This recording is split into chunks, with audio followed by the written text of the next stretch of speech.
When you do the work on yourself and you're able to stop judging yourself as well and beating yourself up, you're able to catch these patterns a lot sooner with much more ease as well, and much less of, oh God, I did it again. It just is what it is. You're a human being. We are not perfect. The only difference between us and the listener is awareness, tools, and time. Hello, everyone, and welcome to another episode of The Powerful Man Show. I am your host, Doug Holt, with my co-host, Tim, the Powerful Man, Matthews. How's it going, bro? Is that your presenter voice? I promised in the last episode that I would do it, and so I'm trying so hard not to yell into the mic, because typically I would if I was presenting. However, I wanted to give you the full experience as I promised the guys. I wonder how much it'd cost to get Michael Buffer to do that one time. Or his brother. You know, I think I heard his brother actually makes more money than he does now. Wow. You got Bruce Buffer and Michael Buffer. Wow, doing the same thing. They do announcing. One does it for UFC and one does it for boxing. Oh, wow. Yeah, and they both trademarked their terms. And what's his brother's term? Well, I can't remember which was which. One's Let's Get Ready to Rumble. Mm-hmm. And I think the other one is Bring It On. Bring it on. I have to think about it now. All of a sudden it's out of my mind. But so anyway, yeah. So those guys both do it. I've heard I think it's Bruce that has a whole room dedicated just to his throat, right? So his house has got a certain level of humidity. He makes $1 million every time he does that. Oh my God. That's what I read. It could be different now, but this is a while ago. I mean, yeah. But Wow. we're talking about it here, and we have other things to talk about. So Tim, one of the things I want to talk about is a pattern I find myself going into periodically. And it's one I've worked on a lot, but it's one I still can go into. And it's when and I know what the triggers are for this. And I'm not in it now, but I was into it recently and I caught myself, and you and I have talked about it. But what happens is I get in this mode of get shit done. I call it GSD, right? Get shit done. And I'll have to actually type that into a lot of comments or texts or stuff with staff. You know, hey, I'm in GSD mode. And it looks something like this. And let me know if this is familiar to you. And the guys listening, maybe you can relate to this. So I got a big project coming on. Usually it's launching of a new company. We're launching something with a Powerful Man movement. We just really expanded something called the Pack, which is a whole nother offering and group, a great group of guys that are in there that are already activation and alpha reset graduates, and we're launching another program. So I go into GSD mode. And what it looks like is I get up early, right? I'm getting up early for my morning routine. And I'll start to skip my morning routine. And when not all of it, but I'll skip some key components. Yeah, I'll do that one later. I'll jump on a call with the UK or with Cyprus or wherever some of our coaches are. And I'll work on my first cup of coffee, my second cup of coffee, my third, which then becomes like my fifth cup of coffee throughout the day. Maybe sneak in a power nap, maybe some binaural beats, but most likely I'll just have another cup of coffee. And then fast forward, I'll be getting so much stuff done, but my stress and anxiety levels are equal to the amount of caffeine I drink, right? And they increase over the days, and this goes over for periods. Now, when I wake up, I'm healthy. Everything's great. Rocking and rolling, doing the things that need to be done, skipping my morning routine. Then comes the evening. By the evening time, I am so burnt out and caffeinated, then I start to drink. First glass of wine. I'll have another one, second glass of wine. Maybe I'll sneak in a third glass of wine to wind down the evening. Now, I may or may not still be getting stuff done on the computer, depending on what it needs to be done. You know, touching base with somebody in a different part of the world, depending on time zones, but still in GSD mode. And then I'll find myself exhausted, fall asleep, only to wake up to the alarm to repeat that cycle again. Now, a couple of days, I allow this to slide. But after a while, this starts to build on itself. Now I catch myself. I got great people in my life like you who keep me accountable and are always keep me in check. But in the past, when I was doing this on my own, this may go on for months on end, you know, and business numbers are going up, but my health is on decline. Because as I start to wake up, Tim, I need more coffee. One, because I'm not sleeping as well because I'm drinking at night, right? I'm also building up more of a tolerance to the coffee. So I'm not only more tired in the morning, drinking more coffee, but I'm getting more cranky. I'm moodier. And this is affecting my decision-making process, even if I don't think so. And so what I used to do is typically dip back into more caffeine, right? Drink more coffee, have an espresso drink, whatever it may be. Oh, I'm just having tea now. And then I'll go right through that cycle. Maybe go to a business dinner. And at the business dinner, someone might order a bottle of wine or what have you. And this cycle would perpetuate. It would drink as much caffeine as possible. And the night I would wind down with alcohol or something else to get me through. And I repeat the cycle day after day. And quite honestly, I would even work Saturday and Sunday and do this. Have you ever seen this pattern before? Have I seen it or experienced it? Either. Seen it, yeah. It's kind of the pattern of 99% of the men we work with. Experienced it, yes. In a different way. But yeah, I've experienced it. I mean, Doug, you and I are both recovering hustlers, you know. It's like being a recovering crack addict. You know, it doesn't work for you, but you go back to it. Yeah. It's a default of sorts, right? It's kind of a crutch that you can go to when you fall out of integrity with what your normal routine is. But the reality is it doesn't work, does it? You know, No. The reality is, you know, it's not sustainable.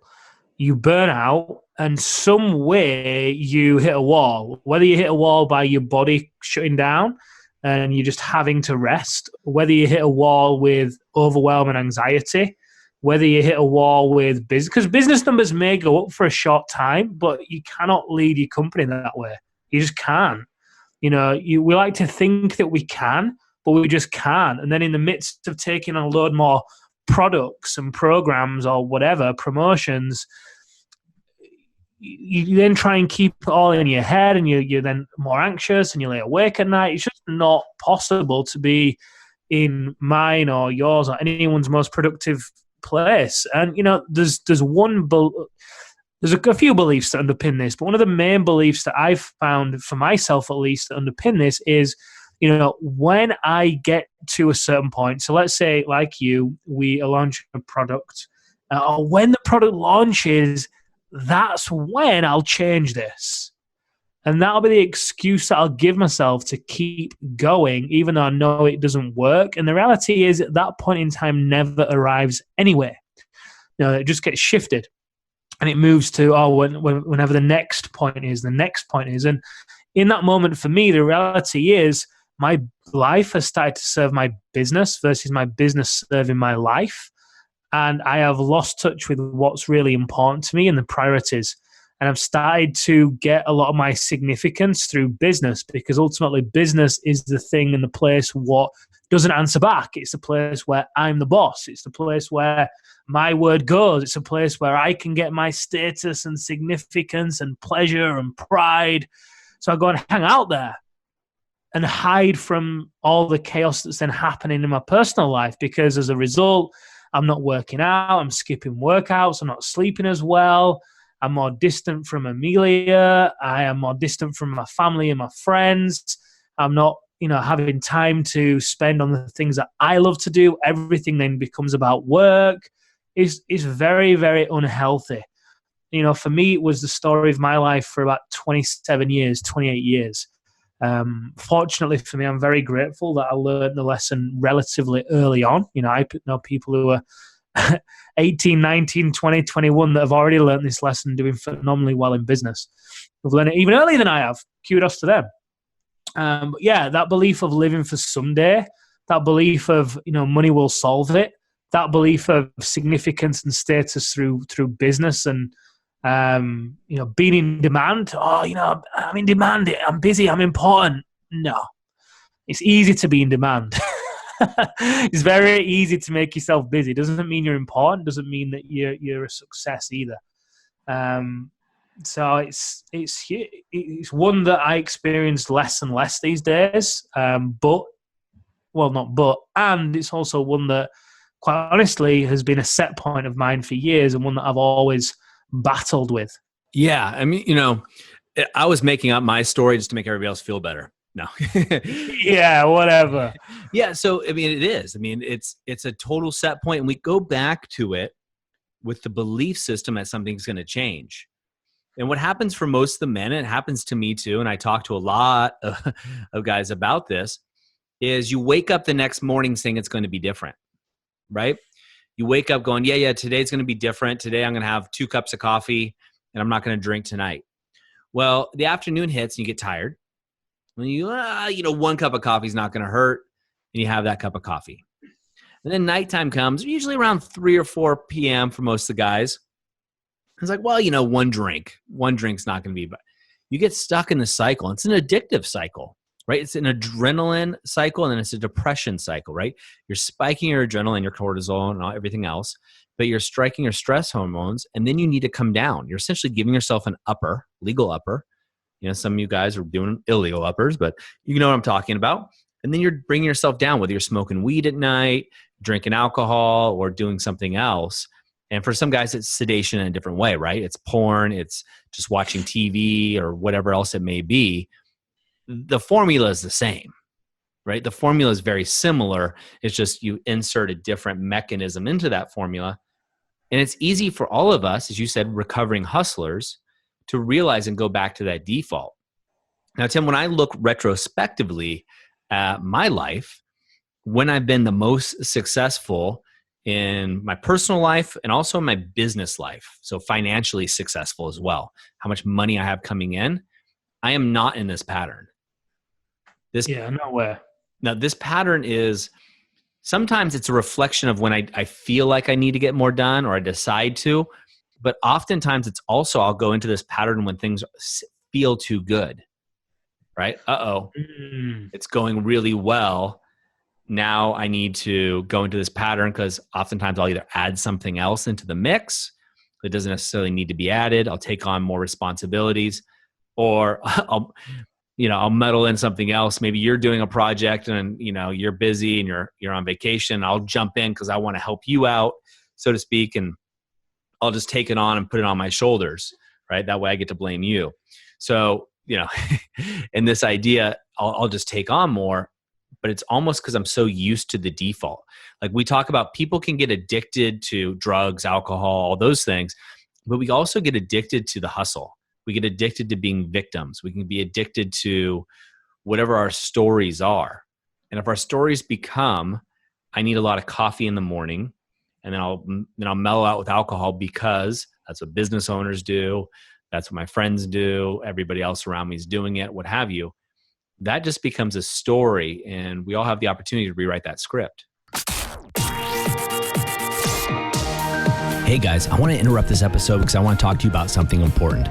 We put together a case study on how almost 300 men have taken control of their lives. They're 4Xing their business revenues, and they're having more connected and intimate sex, all without sacrificing their relationships or their health by using the activation method. Now, a lot of you have contacted us and they want to know how they're doing it.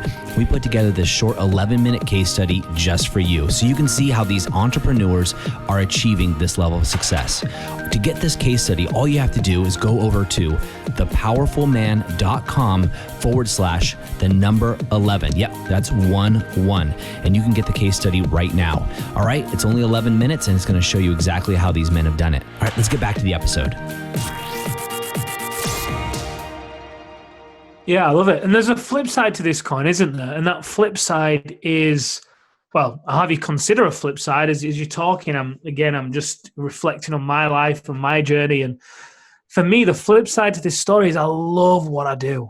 Like, I love business. I love it. I love the creativity. I love the leadership. I love the strategizing. I love the challenges. I love it all. Like, I would do, eat, sleep, and breathe it. Like, I love it. I do it for free. What we do in The Powerful Man, I do it for free. Like, I'm an entrepreneur. It's who I am. Like, I love it. It lights me up.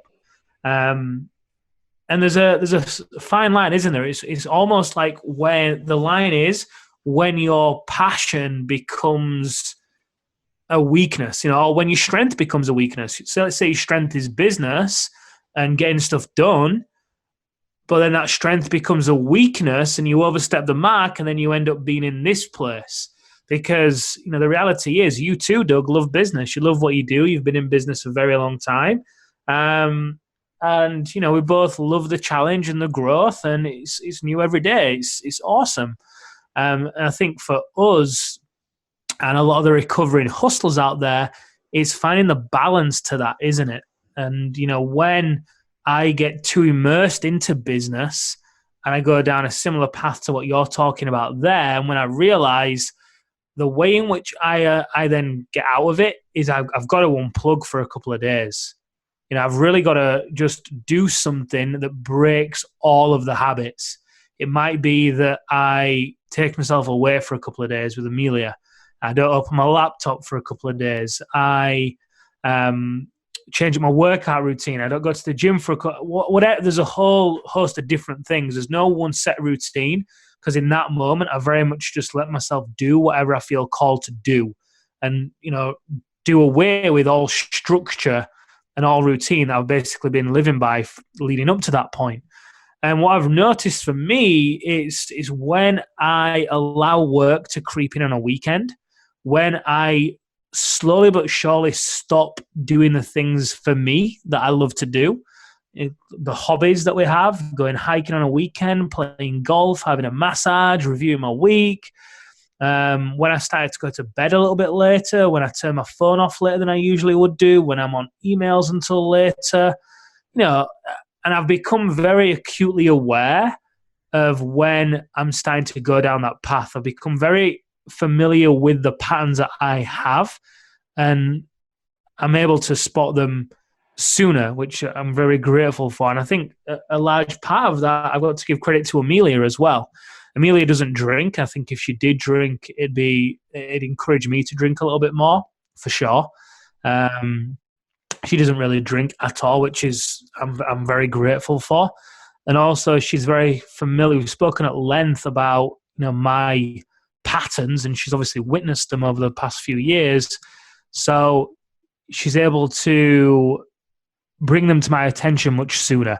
And of course, she brings them to my attention. I tell her she's wrong, and I'm not doing that again, and it's different this time. And of course I do.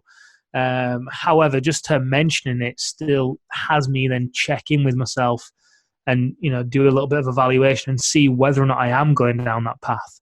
Oh, it's always good to have those self-checks in place and the people around you. I think so. All too often we can get in that mindset that we have our stuff together, right? Things are going great, and we get in that mindset of everything's perfect. You don't have to worry about it. But it's really important to recall, when people watching this, and I know you comment a lot that everybody thinks you and I in particular, are perfect in the sense of like, oh, we know it all, we have it all. Knowledge and application are one thing, but we're human. You reboot yourself. You go back to your defaults. You go back to those areas, and having people that are around you, like you have Amelia, of course you have all the other coaches that we have within the Powerful Man movement, certainly myself, are going to keep you in check. And if you're drifting, they're going to give you either a verbal, and maybe in Amelia's case, a physical bitch slap, and get you back on target, right? I know I have those people in my life, including you as well. But I think sorry. No. I'm getting very passionate about this, Doug. I know. About the dashboard, I'm thinking about. I'm just going to say it. It's like when you've got a car and you don't take it in for a service, and you're driving it, and then you get the warning signs that come up on the dashboard: oil's low, overheating, brakes need changing, whatever. What happens if you ignore those signs? The car crashes. We are very lucky to have those kind of warning signs in our life through you. We keep ourselves in. It's amazing to be in business with you, and also be in this type of business and these conversations, because we're able to keep ourselves. We've got the support structures in place, the dashboard, effectively, like you're saying, to keep ourselves in check much sooner and much faster. When you do the work on yourself, and you're able to stop judging yourself as well and beating yourself up, which again we still do from time to time, but do a lot less. You're able to catch these patterns a lot sooner with much more ease as well, and much less of oh my God, I did it again. It just is what it is. You're a human being. Like Doug says, like you say, we are not perfect. The only difference between us and the listener is awareness, tools, and time. That's all it is. The amount of time we've been applying those tools and awareness, and obviously the support system we have around us as well, although I don't know what the listeners have around them, but, we have a real support system as well, which, years ago is something I craved. So I'm very grateful for that. Completely stole your thunder there, and I am not sorry. I don't feel like you stole my thunder at all. I feel very thunderous. So no worries at all. I think, so gentlemen, what I will say to you is, if you relate to anything in this pattern, the first thing to do is recognize that it's a pattern. Second thing is ask yourself the question, as we've talked about on previous episodes, is this pattern serving me? Yes or no? And then take massive action. And I recommend that, you get accountability around it. Surround yourself with other men. If you're in the Facebook group, make sure you post on that. But obviously, the Powerful Man, that's what we do. And what we surround and teach and motivate people is, it's human, but it's being a man is being human. It's having faults, admitting those faults, and taking action and course correcting. So make sure you're doing that as well.